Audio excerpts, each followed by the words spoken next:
Hello viewers, welcome to one more interesting educational video. इस video में हम सीखते हैं कि अनलेस को इंग्लिश सेंटेंसेस में कैसे यूज़ कर सकते हैं। आइए सीखते हैं यूज़ करना अनलेस को। दोस्तों, अनलेस एक कंजंक्शन है।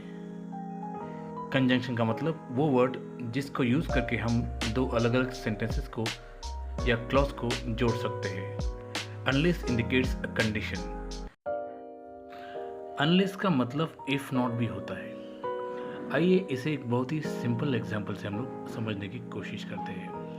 Please read this statement now. I will not go for shopping unless you accompany मी।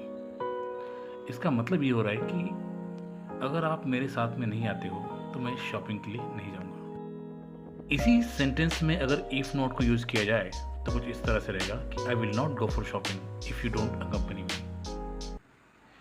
इसका मतलब सेम हो रहा है। अनलेस का नेगेटिव कनोटेशन यहाँ पर हमें समझ में आता है कि अनलेस का यूज जहाँ होता है वो सेंटेंस थोड़ा सा नेगेटिव होता है। अनलेस दो क्लॉजेस को ज्वाइन करता है। Unless joins two clauses. इसमें जो एक क्लॉज होता है अनलेस से ज्वाइन करने वाला, वो एक कंडीशन को दर्शाता है, जबकि दूसरा क्लॉज अगर वो कंडीशन फुलफिल ना हो तो उसके पॉसिबल आउटकम को दिखाता है। Let's see one example here. You will not succeed unless you work hard. यहाँ पर अगर आप ध्यान से देखें तो unless you work hard, जब तक तुम अच्छे से हार्ड वर्क नहीं करते हो, ये एक कंडीशन है। और अगर तुमने हार्ड वर्क नहीं किया, अगर तुमने इस कंडीशन को फुलफिल नहीं किया तो क्या होगा? Possible outcome will be you will not succeed. You will not succeed, ये एक पॉसिबल आउटकम है। अनलेस के इस सेंटेंस में और स्ट्रक्चर में और एक इम्पोर्टेंट चीज़ नोट करने लायक है, वो ये है कि इसका जो कंडीशन होता है वो प्रेजेंट टेंस में होता है, जबकि उसका पॉसिबल आउटकम जो होता है वो होता है फ्यूचर टेंस में। To understand more about this concept of use of unless, let's see some education content from NCERT's 9th class English textbook titled Beehive. You will feel awful if you don't finish your history lesson. So here you see, if you don't, यहाँ पर देखिए if से जोड़ा हुआ जो sentence है, this is one clause, this is another clause. In the latter clause, that is, if you don't finish your history lesson, don't finish, this is in present tense, and you will feel awful, this is in future tense. Similarly, here you see, you will feel awful unless you finish your history lesson. The same sentence is written in a different way using the word unless, but the meaning remains same. So here what they have said is that you'll feel awful unless you finish your history lesson. You will feel awful, this is your possible outcome or probable result, and unless you finish your history lesson, if you don't finish your history lesson, this is your condition. So two clauses are combined using the conjunction unless or if. One conjunction talks about condition and other conjunction talks about possible outcome or probable result. So let's try to look at a few more examples. Look at this part particularly. Notice these two tenses again in the following examples. One is future tense, one clause is in future tense, other clause which is combined, joined with the help of unless or if, is in present tense. So there won't be any books left unless we preserve them. Look at it.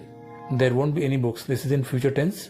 Unless we preserve them, this is in present tense. Similarly, you won't learn your lessons.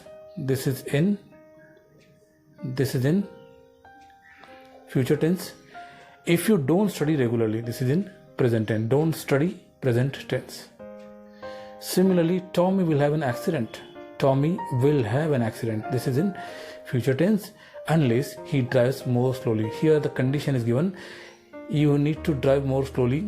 This is the condition. If you don't drive more slowly, if you don't drive slowly, then you will meet with an accident. This is a probable situation, probable result. This way we'll try to understand now how we can make use of the correct form of the verb in the given sentences. Let's try to look at this part. So look at the first, let's look at the first question, first statement.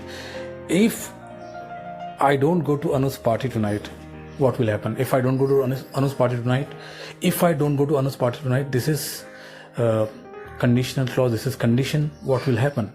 Anu might not speak with me, Anu will not like it, Anu will feel upset, something. Let's look at the second statement. If you don't telephone the hotel to order food, they might not prepare the food for you. If you don't telephone the hotel to order food, what will happen? Let's assume that if you don't telephone the hotel to order food, you will not get food tonight. This can be a possible outcome. Similarly, let's look at the third statement. Unless you promise to write back, I ... What will be the possible outcome here? So here we can say that unless you promise to write back, I will not call back you, or I will not write back you, or I will not write you, or I will not respond you. Then next statement, if she doesn't play any games, what will happen? What will be the possible outcome? If she doesn't play any games, this is the condition. In that case, what will happen is that she will become lazy, or she will gain more weight, or something like that. Last statement of the exercise, unless that little bird flies away quickly, the cat ...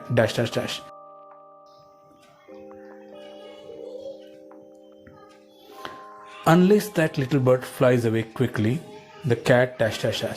What will happen in this statement, in this condition? The answer can be something like this, unless that little bird flies away quickly, the cat will catch it